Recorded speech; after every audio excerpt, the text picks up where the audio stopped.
Putin just gave Comey a nasty Russian surprise, which makes him look guilty. Vladimir Putin is breaking the internet with a statement he just made about former FBI Director James Comey, who was fired by President Donald Trump and became a disgruntled ex-employee out to screw everyone in the Trump administration. Comey leaked a classified memo to the New York Times, hoping to make Trump look guilty of obstruction of justice. Now, Vladimir Putin just gave Comey a nasty surprise, making him look guilty as hell. The liberal media, along with the Democrats, want everyone to believe that President Trump is in cahoots with Russian President Vladimir Putin. Well, Putin just did something that proves he is delighted by all the negative press and turmoil going on in the United States. Even when politicians joke, they reveal their motivations, and this time it's Putin making a statement that says volumes. Washington Examiner reports. Russian President Vladimir Putin reportedly said his country is willing to offer former FBI Director James Comey political asylum if he is prosecuted in the U.S. for leaking his memo on his private conversations with President Trump. The report goes on, according to a translation by RT, a Russian-controlled television network. Putin said Comey's leaks put him in a vulnerable position. He compared the former FBI director to NSA whistleblower Edward Snowden, who currently has asylum in Russia. Comey, like Snowden, acted as an activist, Putin said. That's not all. Continuing the combative mood, Putin then turned the tables on the U.S., saying it was the U.S.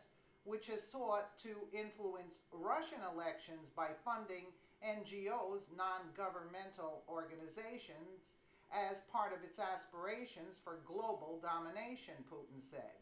Turn a globe and point your finger anywhere, you will find American interests and interference there. So true.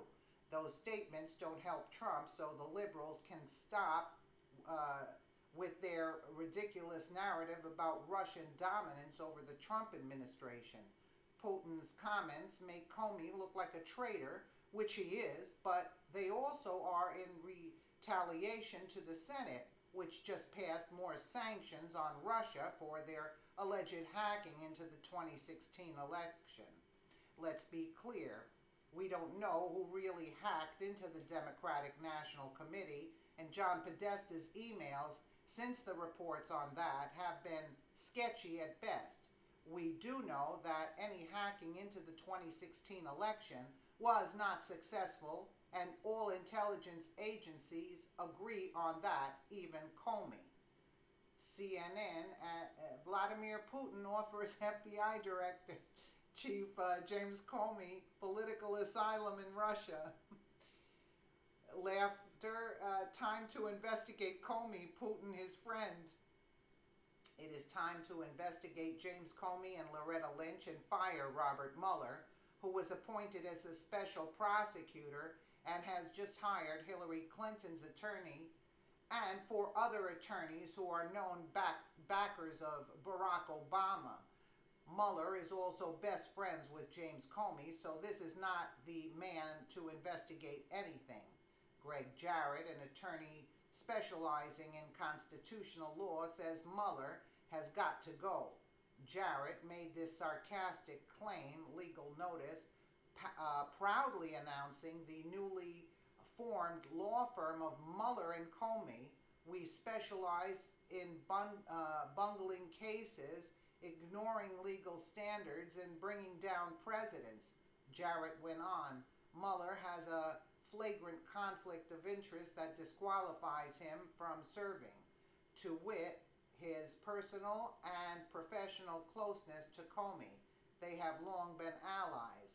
Vladimir Putin is not acting in concert with Donald Trump, as many delusional mainstream media outlets want you to believe. Trump is a loyal and patriotic American, and while he doesn't want Russia as an enemy, he isn't working to make Russia great again either. The problem isn't Putin, it's James Comey, who committed a felony when he leaked information to the New York Times, and Loretta Lynch, who Comey says ordered him to stand down on the Hillary Clinton case, as he did. Let's take a listen here. The whole world sees, captivated, how the developments are unfolding. Developments, I mean the confrontation between the President Trump and the former FBI chief, Mr. Comey. As tradition, they speak about some Russian traitors. So what is your assessment of that situation? What can be the consequences?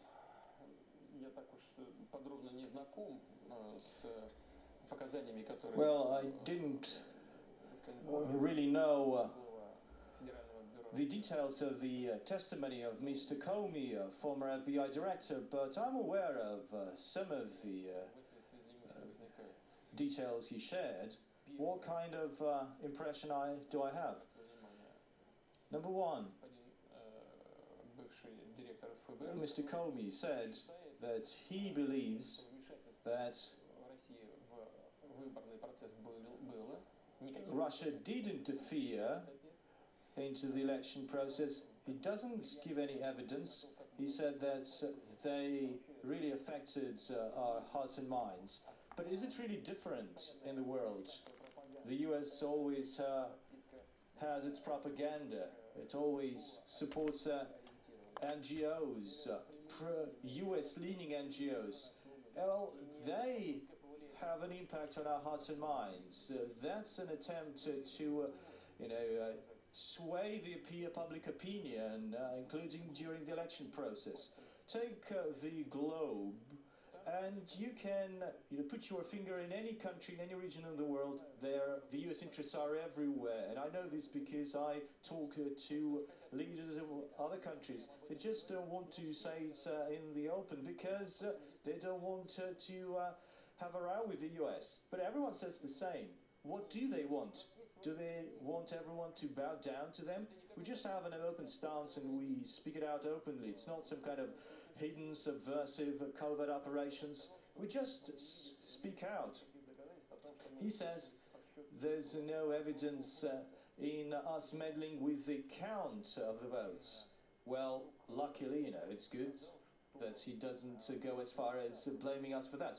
And he said he, wrote a memo of his talk, of his his conversation with the president, and then he leaked it via a friend of his to the press. It looks really strange when you record, when you memorize your conversation with the Supreme Commander-in-Chief and then leak it to the press. Does it make him any different to Mr. Snowden? Well, Mr. Snowden is a human rights activist that defends some kind of position. And again, if there's some kind of persecution, we would be ready to offer political asylum to Mr. Comey if he's persecuted in the US. That's so funny. At the same time, if it's anybody meddling, it's the US, they're saying. Because yes, they do have NGOs that invade a lot of countries, not only Russia. Let us know what you think in the comments below, and thank you so much for watching.